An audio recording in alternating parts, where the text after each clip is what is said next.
Allez les amis, bienvenue sur ma chaîne YouTube et aujourd'hui, j'ai vraiment le plaisir d'accueillir une jeune femme, on peut le dire, qui est dans l'industrie depuis 3 ans, qui est déjà à 5 chiffres mensuels, vous entendez bien, 5 chiffres mensuels. Elle a plus de 1400 personnes dans son organisation et j'ai le plaisir d'accueillir Lise Cacualo. Comment vas-tu Lise? Et merci d'avoir accepté mon invitation. Eh ben, merci à toi, c'est un honneur d'être là, ça va très très bien. Et toi, comment ça va? Mais je vais au top du top. Alors, sans plus attendre, raconte-nous ton histoire. Comment tu as rencontré cette fameuse industrie du marketing de réseau et comment tu es tombé dedans? Alors, déjà pour me présenter un petit peu, donc Lise, comme tu l'as dit, je viens de la plus belle ville de France, Sète, dans le sud, pas loin de chez toi. Je connais. Et je suis effectivement donc dans le marketing de réseau depuis 3 ans à peine. Ça fait déjà, enfin c'est passé très vite quand même. Mais voilà, alors pour me présenter un petit peu, quand on me demande souvent de me présenter, j'ai l'habitude toujours de me présenter comme une fille ordinaire, mais avec une détermination extraordinaire. Voilà, moi mes proches me disent souvent que voilà, même quand je sais pas où je vais, j'y vais. Voilà, et comme on dit chez nous, tu vas reconnaître l'expression, quand j'ai une idée quelque part, je l'ai pas ailleurs.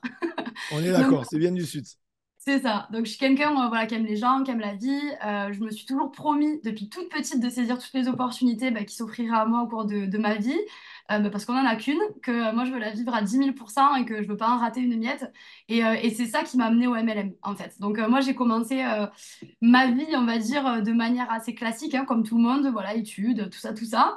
Pour finalement monter dans un avion le lendemain de mes 20 ans, direction l'Australie. Et finalement, ce qui devait être une parenthèse de quelques mois a duré 9 ans. Voilà, j'ai passé 9 ans à voyager, à parcourir le monde. J'ai vécu dans plusieurs pays parce que j'ai posé mes valises un peu partout pendant plusieurs mois, voire même quelques années.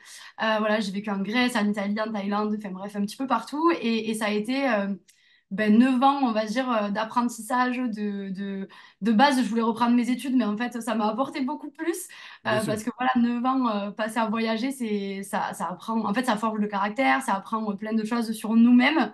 Et ça a été 9 ans plus qu'enrichissant. Et après ces 9 ans, c'est assez drôle, parce que je sais pas ce qui s'est passé, j'ai eu envie de plus de normalité, on va dire. Voilà, d'un coup, j'ai eu envie d'avoir une vie un peu plus classique. J'avais envie de rentrer un peu dans des cases, en fait, et je suis rentrée en France pour revenir à cette vie métro, boulot, dodo, qui en fait n'était clairement pas faite pour moi. J'ai voulu un peu suivre le troupeau, mais en fait, j'étais pas à ma place. J'ai voulu rentrer dans des moules qui n'étaient pas à ma taille. Et en fait, voilà, après 6 mois de CDI, où je me suis demandé en fait où j'étais clairement, ce que je faisais là, j'ai voulu en sortir. Sauf que moi, je fais pas partie des gens qui ont des métiers, on va dire, vocation. Voilà, moi, autour de moi, mon entourage, c'était très clair, hein, pour eux. Mon père, il a toujours su qu'il voulait bosser dans le spectacle, ma mère avec les enfants, ma cousine dans la coiffure.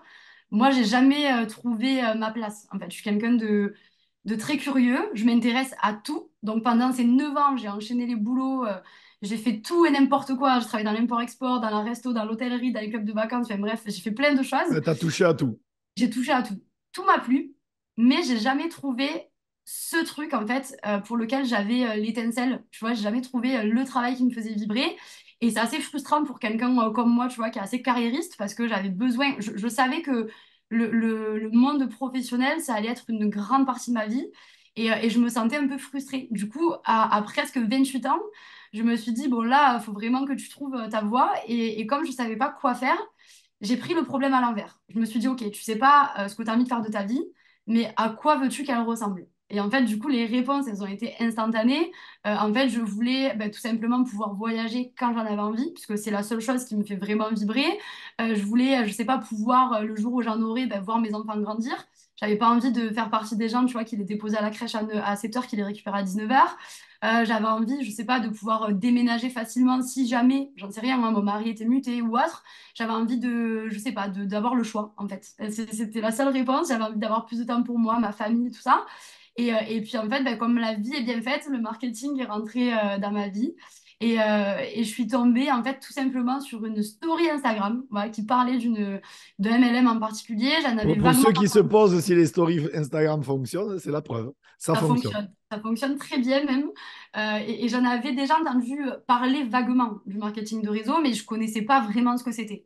Je m'étais fait démarcher plusieurs fois, ok, j'avais déjà vu des stories plusieurs fois. Mais déjà, pour moi, ça me semblait irréel.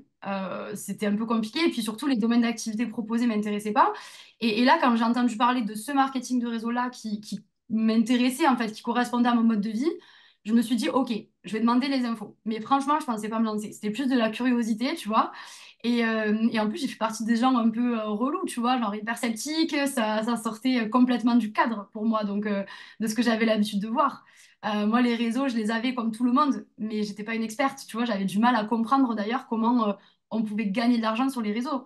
Moi, tu vois, je partais de chez moi à 6h15, je rentrais à 20h. Je gagnais un SMIC, je faisais 2 heures de route Ouais, par jour. Donc, je me disais comment en travaillant derrière mon téléphone, je vais pouvoir gagner 10, 15 000 euros. Enfin, pour moi, c'était inconcevable, même si j'avais de l'espoir, évidemment. Mais du coup, voilà, j'ai quand même pris les infos.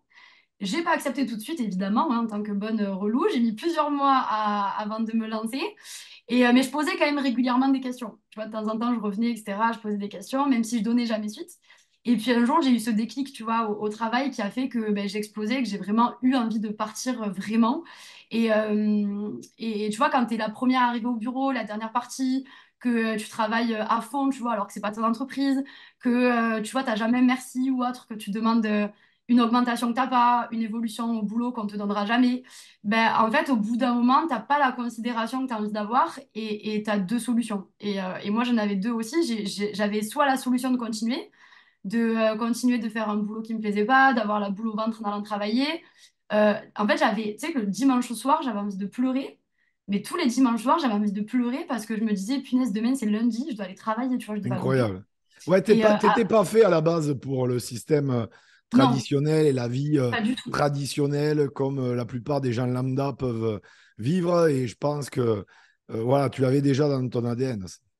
Ouais, c'est ça. Et c'était hyper compliqué à vivre parce que déjà, j'étais dans un système qui me correspondait pas.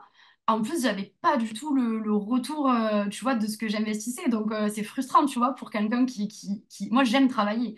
Travailler 100 heures semaine, je m'en fiche, tu vois, j'adore travailler. Mais quand tu travailles pour la gloire, tu vois, au bout d'un moment, bon, ça va bien, mais voilà. Et du coup, j'avais soit cette option-là de continuer, soit de faire autre chose. Et du coup, bah, j'ai pris la deuxième option. Et du coup, bah, je me suis lancée. Et j'y connaissais rien. Franchement, pour te dire la vérité, quand j'ai signé, j'avais toujours pas compris ce qu'on attendait de moi dans le marketing de réseau. Mais je dis souvent que voilà, quand il y a une opportunité qui s'offre à toi et que tu sais pas si tu vas réussir, bah, tu la prends et puis tu vois après comment faire.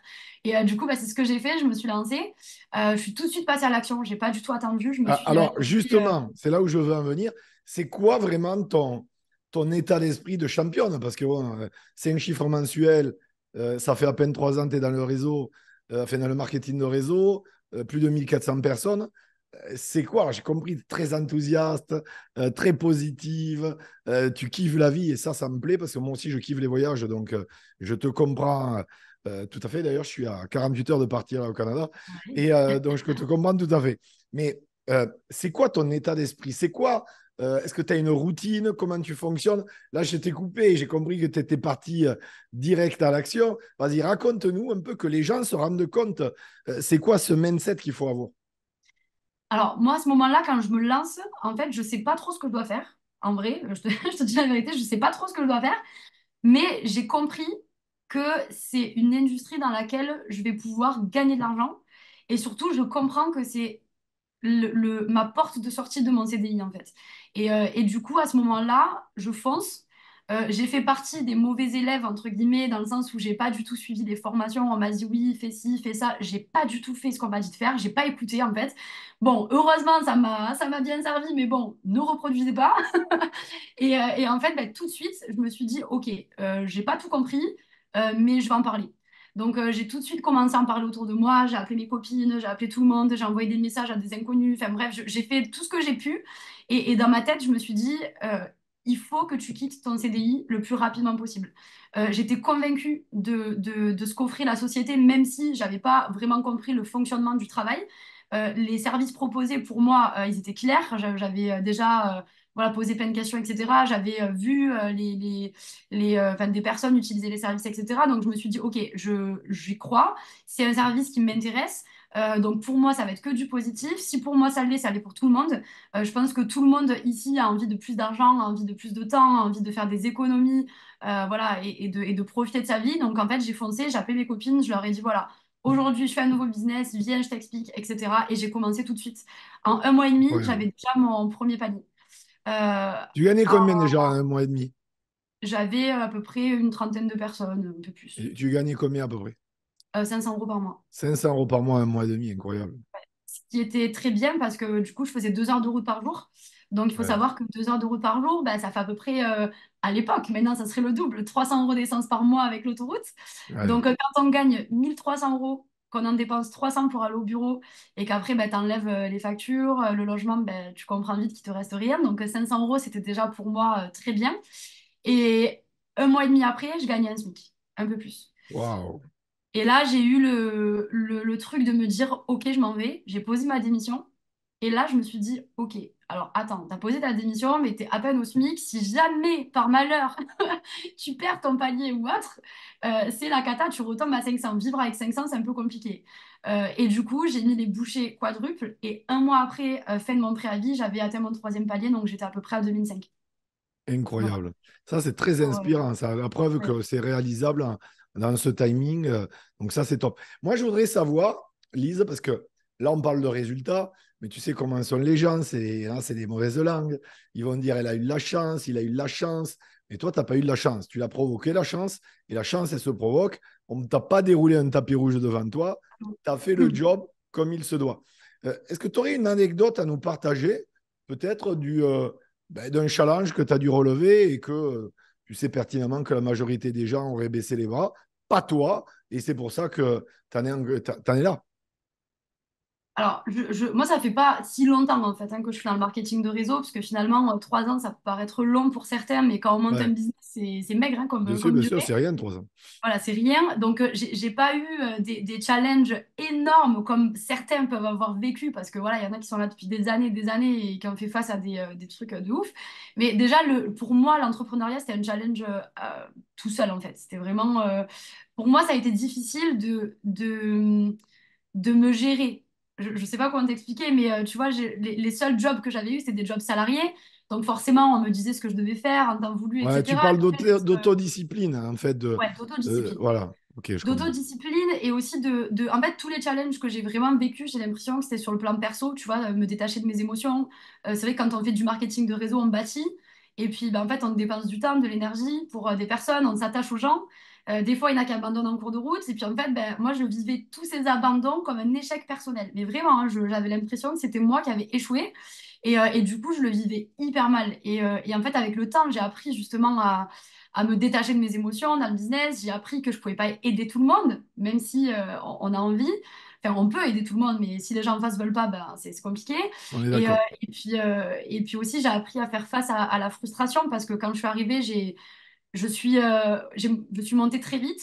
Tu vois, en à peine plus d'un an, j'ai fait du 5 chiffres, donc ce qui est assez rapide. Et puis après, ben, j'ai eu une longue période de stagnation qui n'est pas facile en fait à encaisser quand on n'a pas l'habitude de l'avoir. Et du coup, ben, on se remet en question et on a l'impression voilà, qu'en fait, on va jamais s'en sortir. Et puis finalement aussi. Et je pense que ça a été aussi ça le gros challenge de me dire qu'en fait, ben, c'est normal, qu'il faut savoir accepter les choses telles qu'elles sont aussi, qu'on ne peut pas toujours ben, atteindre les objectifs qu'on se fixe enfin, en tout cas à la période à laquelle on souhaite l'avoir, même si on fait tout, et que bah, ça va arriver, et que bah, il faut continuer, toujours persévérer, et puis continuer parce qu'on sait pourquoi on est là, en fait. Alors justement, parce que là, tu parles d'évolution, tu as appris plein de choses. Bon, je connais déjà la réponse, mais est-ce que tu te développes personnellement? Est-ce que, je ne sais pas, tu assistes à des formations maintenant? Bon, j'ai compris que oui aussi, mais avant non, mais aujourd'hui oui. Est-ce que tu écoutes, tu lis plus des bouquins? Est-ce que tu écoutes des audios? Je ne sais pas moi, des biopics, tu sais, des films à histoire vraie, à succès, ou des podcasts, des vidéos, ou un petit peu un mix de tout, où c'est au feeling, tu as une routine, et si tu aurais un top 3 à nous partager. Alors, j'ai pas de routine, mais oui, je me développe personnellement parce que pour moi, je trouve que c'est essentiel dans le marketing de réseau, enfin, dans l'entrepreneuriat en général, de toute façon. Et d'ailleurs, ça fait partie des choses que m'a appris le marketing de réseau. Parce que moi, avant le marketing de réseau, je me développais pas du tout Ouais, personnellement. comme moi, Voilà. je te comprends. C'est des choses que tu apprends au fur et à mesure. Tu vois, c'est vrai que tu t'assistes aux formations des leaders, tu assistes aux formations. Ben, tu vois, nous, on a des Zooms tous les mois en fait, avec le PDG, etc. Donc, c'est hyper enrichissant. Et puis, tu entends les histoires des uns et des autres. Tu te formes avec les plus grands. Puis après, tu commences à bifurquer un peu sur YouTube. Et puis, tu regardes des vidéos de développement perso. Et puis après, ben, tu achètes un livre, puis deux, puis trois. Puis bon. Et moi, je suis plus livre. Kojo, comme tu le sais, mais voilà, j'ai lu pas mal de livres de développement perso. J'ai lu ben, des grands classiques, hein, évidemment, voilà, comme tout le monde, je pense, GoPro, Le Secret, tout ça, tout ça. J'ai un de mes livres préférés, ça a été, je sais pas si tu l'as lu, c'est Avaler le crapaud. Oui, bien sûr. Très bon bouquin. Voilà, qui est très simple, mais qui m'a beaucoup aidé en fait dans la gestion de mon business. Et, euh, et en fait, ce que j'aime dans les livres, en fait, je trouve que les livres de développement perso, ça fait du bien. Parce que, en fait, on se rend compte qu'on fait pas forcément tout bien, qu'on n'a pas forcément la bonne façon de penser, et du coup, bah, ça donne de l'espoir. Enfin, moi, je trouve que ça donne de l'espoir parce que on se rend compte qu'il y a encore une multitude de choses à mettre en place, et le fait d'apprendre à penser différemment, ça ouvre des portes, en fait. Donc, c'est hyper enrichissant. Et dernièrement, il y a un grand monsieur qui m'a forcé à écouter un audio. Non, je rigole. Tu m'as pas forcé, je plaisante. Non, non, J'ai compris. tu m'as réconcilié vraiment avec les audios, avec l'audio que tu m'as fait découvrir sur les petits souris, parce que bah, déjà, voilà, j'ai du mal à écouter les audios. Vraiment, je suis beaucoup plus livre, vidéo à la limite. Tout ce qui est podcast, etc. Bon, j'ai un peu de mal à me concentrer.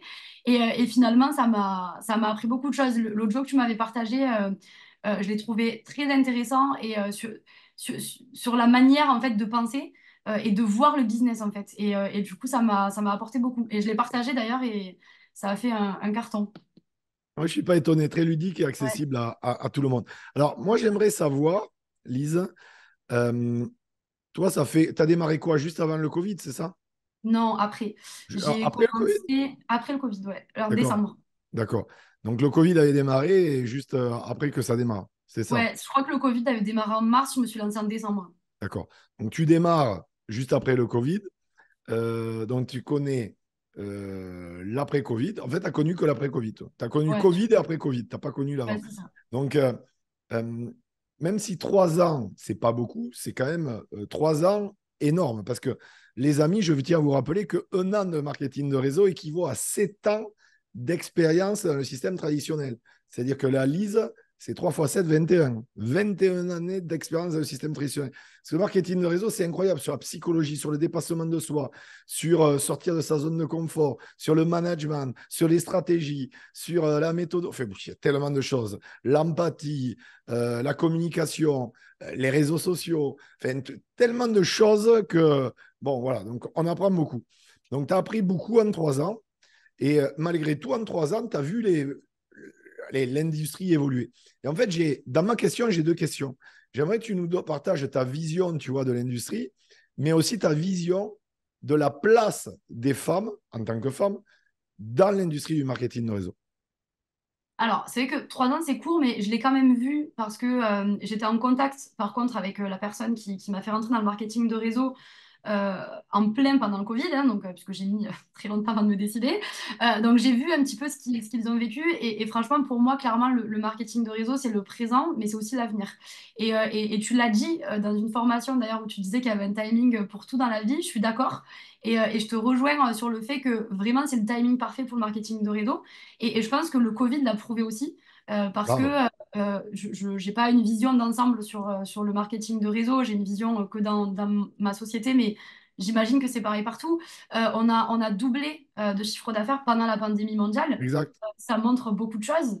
Et ça a montré aussi aux gens, je pense, que le digital, c'est l'avenir.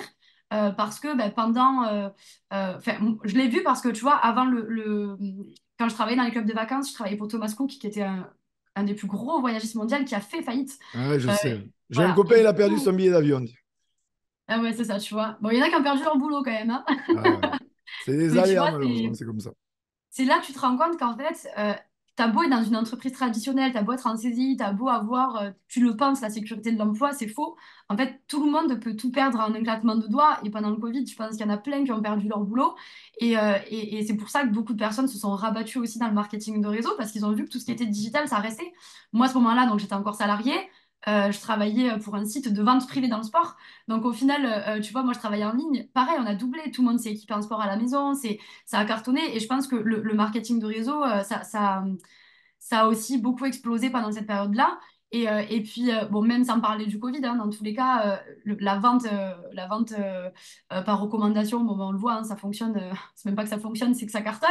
Mais je pense qu'aussi, le mode de vie qu'offre le marketing de réseau correspond clairement au nouveau mode de vie que les gens recherchent. Oui, bien Tu vois, sûr. il y a 20 ans, les gens, enfin, moi la première, hein, quand j'étais à l'école, mon but c'était d'avoir un CDI, 35 heures semaine, un SMIC, une maison, un chien, un mari, enfin bref, voilà. Aujourd'hui, les gens, ils aspirent plus qu'à ça. Ils ont plus envie d'avoir cette vie classique. Tu vois, aujourd'hui, les gens, ils aspirent à autre chose.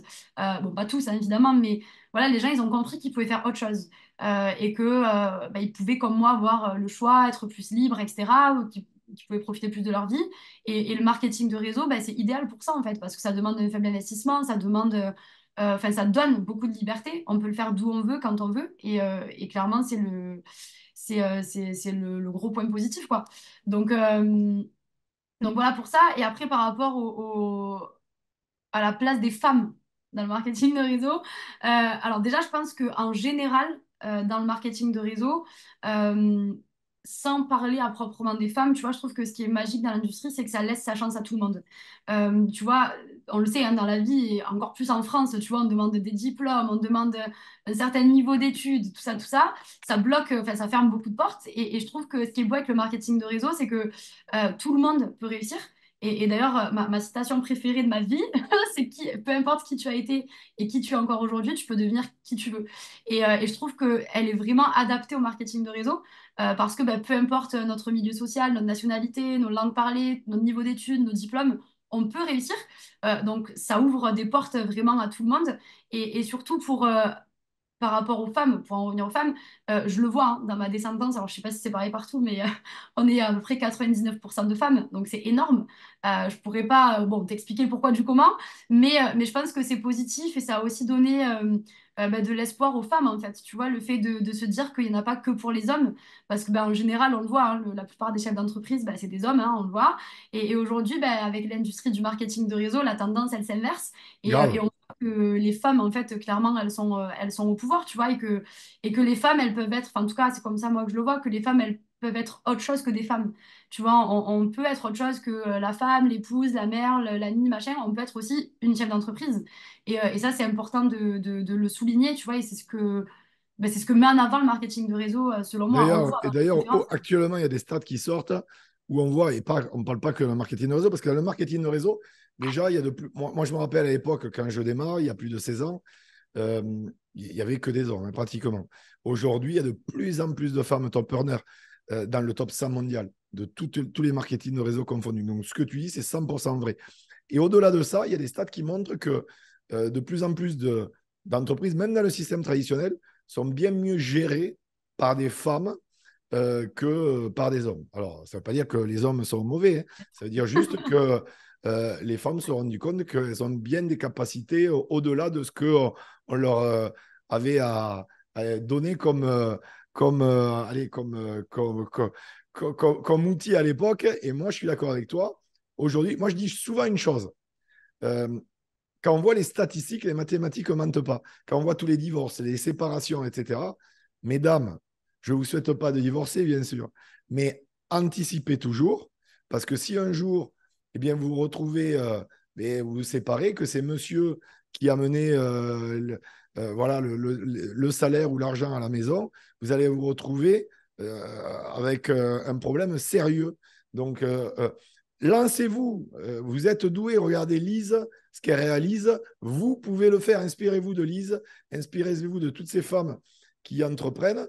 Je ne vous souhaite pas, bien sûr, de séparation, mais quand on voit les statistiques, ça fait peur à la peur. Donc, il vaut mieux anticiper. Aujourd'hui, une femme, ça peut paraître choquant ce que je vais dire, mais on n'est plus au Moyen Âge où on considérait la femme comme un animal de compagnie. Hein. Vous êtes des femmes, vous avez le pouvoir entre les mains, foncez, montrez au monde ce que vous valez. Ah, je pense que j'ai raison, non, Lise? Ah, mais bien sûr, tu as raison. Puis dans tous les cas, on a plus le choix non plus. Enfin, tu vois, à l'époque, Bien sûr. un salaire, c'était OK. Tu vois, aujourd'hui, même deux, ça ne l'est Aujourd'hui, plus. même deux, ça va Donc, plein. voilà, donc c'est compliqué. Et justement, je trouve que c'est ça qui est intéressant avec le marketing de réseau, c'est que on peut avoir, oui, un complément de revenu pour avoir ben voilà, plus pour pouvoir se faire un petit peu plus plaisir, parce qu'aujourd'hui, les gens, ils se font de moins en moins plaisir. Enfin, même, ils galèrent à vivre, j'ai envie de dire. Donc, deux salaires, c'est pas trop, mais un salaire de marketing de réseau, c'est juste fou. Enfin, moi, Imaginez un salaire comme Lise à plus de 10 000 € par mois. et c'est ça. Ça dépend, ça dépend des salaires aussi, vous voyez. Donc, et là, c'est inspirant. Il y a tout qui peut changer, les amis. Lise, je voudrais te poser la question que je pose à tous les leaders que j'interviewe. J'en ai interviewé plus de 110 ou 120, ouais, je crois 130. Hein. Je pose toujours cette question. C'est une question qui est sur les 3 conseils que tu aimerais partager. Alors peut-être les 3 conseils que tu aurais aimé recevoir, toi, il y a 3 ans quand tu t'es lancé, tu n'as pas reçu. Ou les 3 conseils qui aujourd'hui, avec 3 ans d'expérience et tes résultats, te paraissent le plus pertinent à partager. Alors je sais qu'il y en aurait des centaines et des milliers à partager, mais pour vraiment les gens, tu vois, qui viennent de se lancer le marketing de réseau, qui découvrent le marketing de réseau et qui te découvrent aujourd'hui, parce qu'il y a des milliers de personnes qui vont regarder cette entrevue, 3 conseils, les yeux dans les yeux, que tu aimerais partager. Le premier conseil que j'aimerais partager, déjà, c'est d'arrêter de se trouver des excuses et de passer vraiment à l'action. Ça, c'est quelque chose qui m'énerve un petit peu, mais qui me fait de la peine aussi, Je parce qu'en fait, comprends. des personnes qui se lancent dans le marketing de réseau, il y en a un paquet, mais des personnes qui se lancent dans le marketing de réseau et qui passent vraiment à l'action, il y en a finalement pas beaucoup.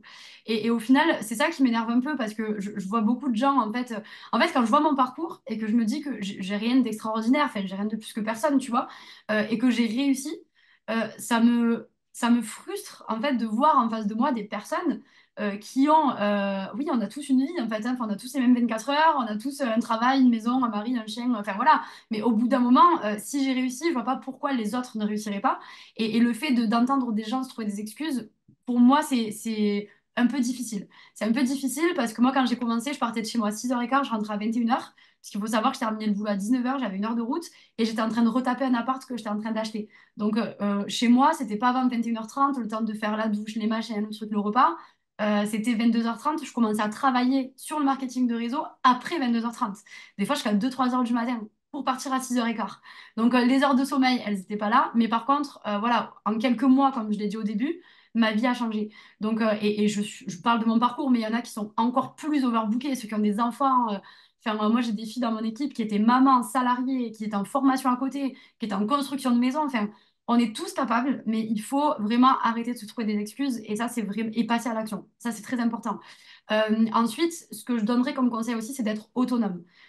Autonome, responsable, parce qu'on a tendance à souvent mettre en avant dans le marketing de réseau le travail d'équipe, l'entraide, la bienveillance, et c'est vrai, d'accord?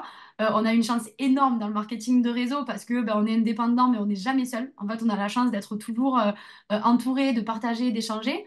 Mais il y a beaucoup qui confondent le fait d'être entouré et d'être maternisé.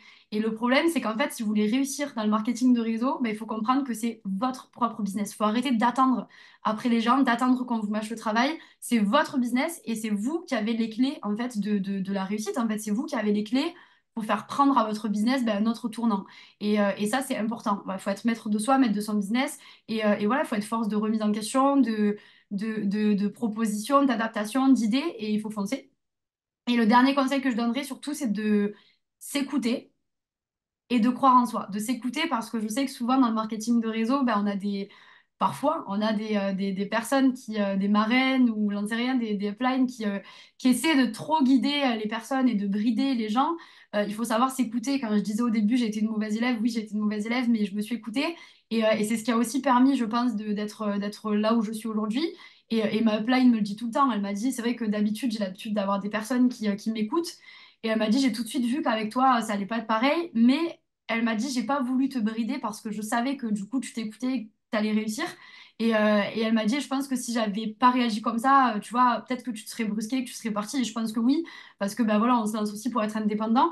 Mais surtout, il faut croire en soi parce que dans le marketing de réseau, ben, on va connaître les montagnes russes, hein. C'est comme dans l'entrepreneuriat, des fois on est content, des fois on a des périodes de down, et c'est OK, c'est normal, mais il faut toujours se rappeler de pourquoi en fait on s'est lancé. Parce que si on a commencé, c'est qu'on a de l'espoir, c'est qu'on a forcément envie de changement, peu importe la raison, et qu'on croit un minimum en nous. Parce que sinon, on ne se lancerait pas, on ne prendrait même pas la peine de se lancer.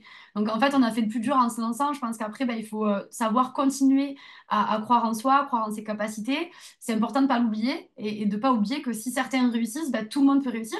Et que voilà, faut croire en soi et se battre en fait pour ce pourquoi on s'est lancé dans le marketing de réseau. Les amis, c'était Lise Cacualo. Likez cette vidéo, les amis. Partagez dans toutes vos équipes. Oh, elle a travaillé pour vous, là. Elle apporte énormément de contenu de valeur. Ça va les booster, ça va les inspirer, ça va leur donner des idées de quoi faire, comment le faire et surtout de passer à l'action. Donc, partagez-le, cette vidéo, cette entrevue dans vos équipes. Bien entendu, commentez, on répondra avec grand plaisir. Je vais mettre en description d'ailleurs tes réseaux sociaux, Instagram, Lise. Ça marche. Comme ça, n'hésitez pas à la contacter si vous voulez la contacter. Et puis, bien entendu, abonnez-vous à ma chaîne. Vous serez bénis sur 10 générations, les amis. En tout cas, merci Lise beaucoup pour toute la valeur ajoutée que tu as apportée aujourd'hui. C'est un plaisir et hâte de te voir à Spartacus en 2024. À très bientôt. Bye bye les amis. Ciao. À bientôt.